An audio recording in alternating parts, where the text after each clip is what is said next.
It took me forever to make a decision on what I wanted to do on the border that goes around our center block. And don't get ahead of me, you 30-30 girls, and start sewing this all together. But when I finally decided to do a dogtooth border, I could have pieced it. We could have foundation pieced it. But in the end, I thought I wanted to be able to have room to have some really pretty quilting in there and have it not be obstructed by seams. So I've already written a whole page full of instructions, and then I decided, you know what, it's just easier to kind of show you how I did it. And luckily I have this really handy dandy tripod, which I wish you could see, set up on my thread box and a stack of books. Hopefully the girls are going to be quiet. I should have done this when my husband or somebody was here to film this for me. So I can't tell what you're seeing. I just have to go where I think you can see in the camera. So I'm going to do the best I can. But if there's something that isn't clear, send me an email or, leave a comment, and I'll help you. But here I think you can see this is what one of the strips looks like. It has the dog tooths on both sides. And I'm going to show you how I did this, and it really ended up being easy. And I'm going to provide a lot of this in the pattern for you, but there's going to be a sheet in your pattern, and it has all these triangles stacked up in both directions. And what I did is I printed this on the heavyweight applique or freezer paper for applique. And this is the one I used, and it is available in the Sentimental Stitches store. But if you don't have this, and if you don't want to order it, you can iron together 2 or 3 layers of, the regular freezer paper that we get on a roll, and cut it in an 8.5 by 11 sheet, and it should work just fine. You don't have to run it through a printer to do the templates. You can just cut one of the templates so you know what size it is, trace them onto your freezer paper. Either way, it's going to be fine. So that's what I used. Use your paper scissors. See, they come out on the sheet like this, glossy on one side. You want the printing on the dull side. And I cut them out. Use your paper scissors for this. And I've got a whole bunch of these. And I first was gonna, they are reusable. You can iron freezer paper more than once without any problem.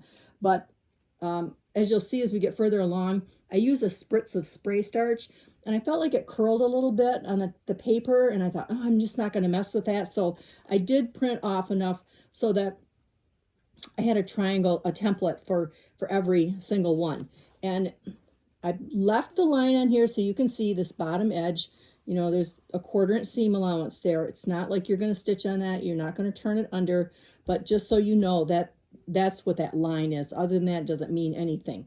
The triangles that you cut, whether you do different colors, you do all one color like I did, they're cut oversized. And in the directions, I tell you what size to cut them for the 30-30 quilt. If you're doing this on any other quilt, you want to calculate it so that you've got a 1/2 inch seam allowance on this short side, not the long side, but on these short sides.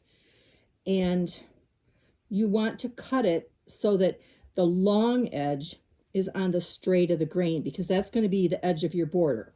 So here's how I did this, and this is not hard. Wait till you see how easy this goes. Put one of the triangles, your fabric triangles, wrong side up. Then you want to take one of the freezer paper templates, and you're going to put this with the printing side down, the glossy side up. You want to line up the long raw edge and just center that on these short edges, so you can see you've got that extra wide seam allowance there. Take your little iron, and you're going to pull that over, and you're just going to iron that seam allowance right onto the freezer paper. See how cool that sticks? Okay, one side. I hope you can see this. I'm going to turn this so that maybe my hand isn't in the way. You're keeping this edge of the template against the edge of the fabric on that long edge so that it doesn't shift on you. Pull that second side over, and I did kind of give that a little yank so that the fold wasn't right at the edge. You'll see why in a minute. All right, press that one down, and you can see how, you've got fabric on fabric there. There's no wax paper thing, or, you know, on the freezer paper to help that stick. So just take your glue stick, doesn't matter what kind. I've used, you know, the Elmer school glue. This one is this is the Bowen glue sticks that I use all the time. Just put a little dab of that on there and then hit it again with your iron. That dries that glue and it will just stay right there. You could use glue based it. You know, anything that we use on fabric is fine. Let this just cool a smidge. And then, did I do this? You know what? I did these so long ago. I hate to admit, now I got to think about how I did this. Maybe I spritzed it now. Okay, see, I forgot already. I knew I should have done this right away when I did my strips. All right, Mariela's Best Press. That's what I used. Just give this a spritz. Hit it again with the iron. I don't think it matters if you do this, which side, that side. Flip it over. I'm going to give it a good press again. You might want to put something on your ironing surface like I did here. Okay, we got to let this cool a minute. I want to make sure the glue's dry. This is cooled a little bit. See how it curled just a smidge? I think you could probably use the template again, but like I said, I just printed them off. Okay, straight pin. Just slip it underneath that seam allowance. Come up to the tip. Come down the other side. Then just get that at that long edge. God, I hope you guys can see this. Hold that at the point and just pop that out of there. Okay, flip it over. You can give it another shot with the best press if you want, but I did not do that. And then just iron it flat. Now, admittedly, I sat and made a whole bunch of these and didn't take the paper out until I was ready to use them. So, you know, it's either way up to you. Here you can see, here's the template. See how it curled just a little bit? Yeah, I'm a fussy budget. So again, like I said, I just printed one for each one. Okay, I'm going to do a couple more. And then I'll show you how I put them onto our border strip. Okay, get that centered, long edge even. Let's iron this over.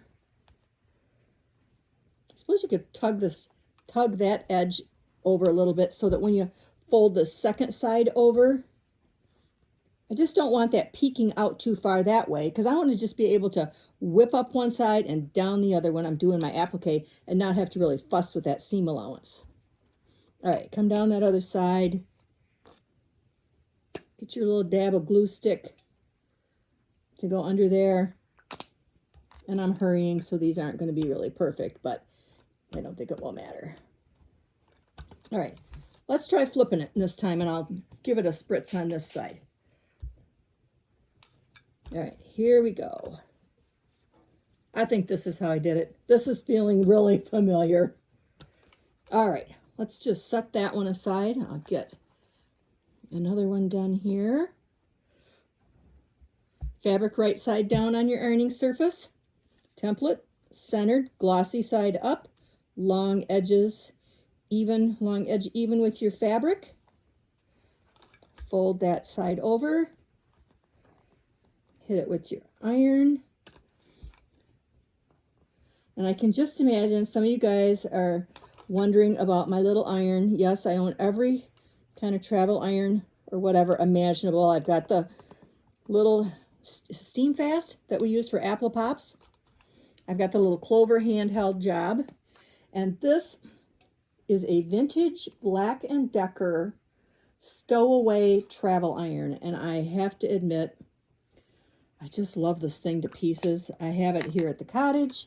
I've got it in Grand Rapids. And the only place you can find them anymore is on eBay. So now that I've said that, maybe there'll be a run on them and I won't be able to find one the next time I need one. They really do last quite a long time. I don't generally use the steam in them, but they get nice and hot, you guys. And that's what I like. When you're piecing, you know, you want it to be hot. Okay. Oh, I got 3 of them. That's enough. Let's move on to the strips so you guys can see this. Okay. Right here on my lap, we're going to, oh, let's get these out of here. You got to see this again. Can you tell this is not a professional video, you guys? Okay, straight pin, run this just under your seam allowance, loosen it. And you know, up here at the top, if you do use glue basted, don't use so much that it soaks through and hooks your, glues your template. You don't want that. You just want to be able to hold that seam allowance down. So just a little dab will do ya. All right, there again. I went under the seam allowance with the pin, hold it at the point, separate here your template from your fabric, and just pop that out of there. Flip it over on your ironing surface and give it a press. All right, so there's two. I'm going to get one more. Under the seam allowance, swoop up and around, come down the other side, get that separated, pop that out of there, flip it over, give it an iron. All right, now we're going to be ready for our strip. And I apologize for my arm being in there. There you can see this one is all done. And this really, it appliqued faster than I thought it would. It really did. It went along real nice. I just sat and watched TV and worked away on these. Okay, I don't know if you can kind of see or not, but I have, this is the center of my strip. You want to find out where the center of your border strip is. And this is cut to size, so you've got your 1/4 inch seam allowance here and your 1/4 inch seam allowance here. Now these triangles are sized for this strip for our project, and starting in the middle, if you space them evenly, they'll end up, being where they're supposed to be on the outside edge. So what we're going to do is the long edge of the triangle is going to line up with the long edge of your border strip. Now you remember, you've got your seam allowance on this triangle. So you don't want a gap here in the center. You want to position this first piece so that the seam allowance where it would meet here is going to be on your center line. Did that make sense? Let's see, maybe I should have marked that. All right, your center line. If you went through like this and that's the center, this is how you want your first triangle in position. Just like that. So that your 1/4 inch seam allowance is here. You're not going to end up with a gap. And then I just use my applique pins. And I just pin this in position here and here. Getting too many layers here. Let's see if I can move this down so I'm sure you're getting this. Okay, then you're going to take the next one and you're going to overlap them, raw edges even here, but you want to do it so that you've got, when you stitch your seam, they're going to just be touching each other. So there's going to be an overlap here. So get that, let's get that one in place a little bit.